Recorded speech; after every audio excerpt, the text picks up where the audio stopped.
সহজ। ধরেন হাদির মৃত্যুটাকে নর্মালাইজ করার জন্য কতগুলা শুয়োরের বাচ্চা ফেসবুকে আইসা বলতেছে, নাশকতা করতেছে, একজনের মৃত্যু হয়েছে, এটাকে পুঁজি করে এই করতেছে, বাল করতেছে, সাল করতেছে। শুয়োরের বাচ্চারা, বাংলাদেশে 54 বছর ধরে ভারতীয় আগ্রাসনের বিরুদ্ধে তোরা কি অবস্থান নিছ? বাংলাদেশে আমাদের ভাসানীর কালচারাল সেন্টার নাই কেন? শহীদ জিয়ার কালচারাল সেন্টার নাই কেন? খালেদা জিয়ার নাই কেন? বাংলাদেশে মুসলিম যে সমস্ত নেতারা ছিল তাদের কালচারাল সেন্টার কই? তোরা বালের ইন্দিরা গান্ধীর কালচারাল সেন্টার খুললা বইছস বাংলাদেশে। তোরা ছায়ানট বালছাল খুইলা বাংলাদেশের শাহবাগীদেরকে দিয়া এই দেশের আধিপত্য বিস্তার করা, এই দেশের মধ্যে বিস্তার করার জন্য তোরা সর্বোচ্চ কাজ করছস। তোরা ওগুলা চোখে দেখোস না? এগুলোর মব বলস। শেখ হাসিনা যে গত 17 বছর বাংলাদেশের মানুষের উপর দমন পীড়ন চালাইছিল, তার যে হেলমেট বাহিনী মানুষকে মারছিল, ওগুলা মব ছিল না? আমাদের যে শাপলা চত্বরে কোরআনের পাখিগুলারে মারছিল, ওগুলা মব ছিল না? আমাদের দেশে যখন সাধারণ জনগণকে রাস্তার মধ্যে পুলিশ সহ কুত্তার মতো পিটায় মারছে, ওগুলা মব ছিল না? জুলাই আন্দোলনে মানুষের দেয়ালে যখন পিঠ ঠেকে গেছে, মানুষ রাস্তায় নাইমা আসছে, এবং ওই আন্দোলনে পুলিশকে মাইরা গাছের আগায় ঝুলাইয়া থুইছে মানুষ। কতটা বিক্ষুব্ধ জনগণ ছিল। হাদির এই ঘটনাটাকে আপনারা নর্মালাইজ করার চেষ্টা করতেছেন কেন?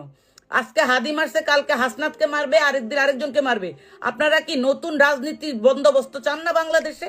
বা এই যে নতুন প্রজন্মের ছেলেগুলা বাংলাদেশের রাজনীতিকে সামনে নিয়ে যাক, এটা চান না? ভারতীয় আগ্রাসনের বিরুদ্ধে মানুষ কথা বলুক, এটা আপনারা চান না? আপনারা কি চান? ক্ষমতার অদল বদল কইরা আপনারা সেই হালুয়া রুটি খাইবেন, আর হাজার হাজার মানুষ কয় বছর পর পর বাংলাদেশে গণ অভ্যুত্থান ঘটাবে, আর আপনারা সেই বিপ্লবের বাটার খাবেন। এই বাংলাদেশের রাজনীতি। আজকে যারা প্রথম আলোর পক্ষে দাঁড়ায় গেছে, এদের প্রত্যেককে চিনি সোশ্যাল মিডিয়াতে। এক একটা শুয়োরের বাচ্চা মুখ দিয়া বলবে বাংলাদেশে ইসলাম চাই, বাংলাদেশে জাতীয়তাবাদ চাই। এই শুয়োরের বাচ্চাগুলাই রাতের অন্ধকারে গিয়া ওই ইস্কনের মধ্যে গিয়া বৈশা বৈশা চা রুটি খায়, ইস্কনকে প্যাট্রোনাইজ করে, প্রমোট করে। আজকে যারা বাংলাদেশে হাদির পাশে দাঁড়াইবো না, এই এক একটা হচ্ছে ভারতীয় দালাল। এই রাক্ষসদেরকে বাংলাদেশের মানুষের প্রতিহত করার সময় আসছে এখন। এগুলারে যারা মব বলবে, এগুলারে মাইরা এদেরকে জেলখানায় ঢুকাইতে হবে। এরা হচ্ছে আসল ক্রিমিনাল।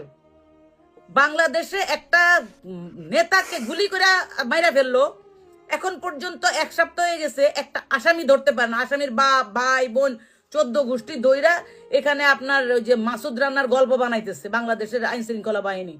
আর মজার ব্যাপার হচ্ছে, বাংলাদেশের গোয়েন্দা সংস্থা এই যে বিভিন্ন লোকজন ফেসবুকে স্ট্যাটাস দিচ্ছে, এগুলাকে কি ভিত্তি করে বাংলাদেশের মানুষকে আপনার ইনফরমেশন নিতে হয় কেন? আমাদের এত এত আইন শৃঙ্খলা বাহিনী, এত এত গোয়েন্দা সংস্থা, এরা একটা আসামি ধরতে পারে না এখন পর্যন্ত। মব বলতে আসছে। এই প্রথম